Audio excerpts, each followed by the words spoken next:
Magandang gabi. Kung sakaling sumakay ka sa jeep sa gabi at mapansin mong hindi ito humihinto sa red light, bumaba ka na agad. Dahil minsan, ang mga pasahero hindi na gumagalaw. Ako si Toto, isang call center agent sa Maynila. Gabi-gabi akong umuuwi galing trabaho. Kadalasan lampas alas 12 na. Sanay na ako sa tahimik na kalsada, sa iilang sasakyan, at sa kakaibang pakiramdam ng Maynila sa 10 oras ng gabi. Pero isang gabi, may nasakyan akong hindi ko makalimutan. Nasa kanto ako ng Recto Avenue nang may dumaan na jeep. Wala itong signboard, pero huminto ito sa harap ko. Pagod na ako, kaya sumakay na lang ako. Pagpasok ko, agad kong napansin, tahimik. Sobrang tahimik. May mga pasahero. Marami sila, pero walang gumagalaw. Akala ko tulog lang. Umupo ako sa dulo. Bayad po, sabi ko. Walang sumagot. Tiningnan ko ang driver. Nakatingin lang siya sa kalsada. Hindi siya nagsalita, hindi siya kumilos. Tinapat ko ang bayad sa harap. Wala pa rin reaksyon. Doon ako nagsimulang kabahan. Habang umaandar ang jeep, napansin kong ang mga pasahero hindi talaga gumagalaw. Hindi humihinga, hindi rin kumukurap. Parang mga manika. Dahan-dahan kong sinilip ang katabi ko.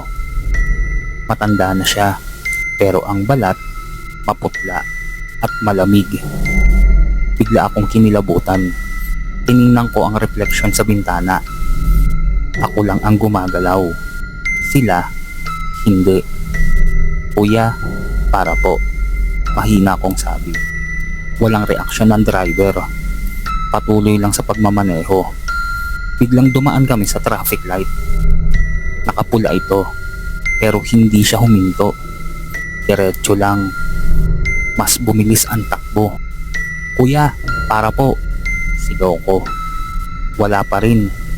Biglang, isa sa mga pasahero ay gumalaw. Dahan-dahan, lumingon sa akin. Nanlaki ang mata ko. Ang mata niya walang puti, puro itim. Hindi ka dapat sumakay, sabi niya. Hindi gumagalaw ang bibig niya, pero narinig ko. Sa isa, gumalaw ang iba. Lahat sila sabay-sabay lumingon sa akin.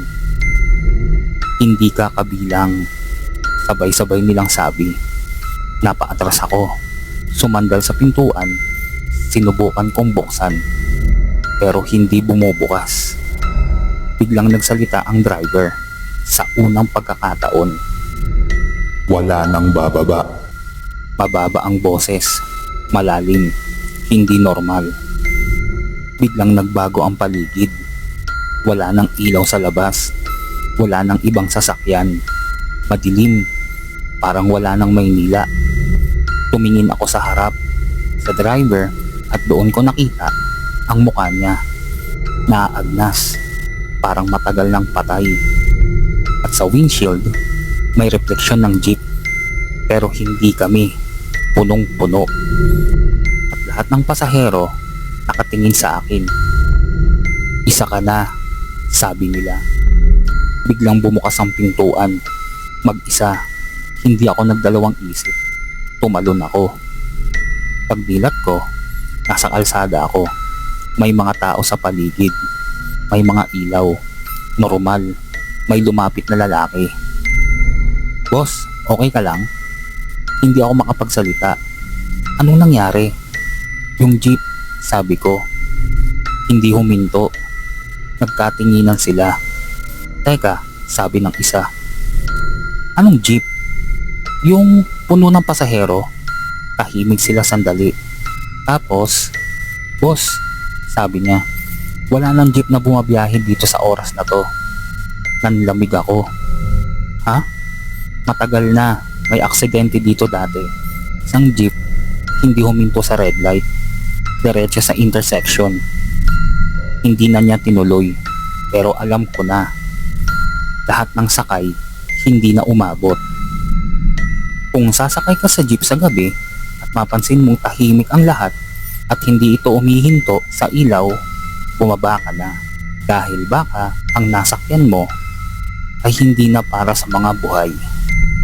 Magandang gabi at sana ligtas ka sa jeep na sinasakyan mo ngayong gabi.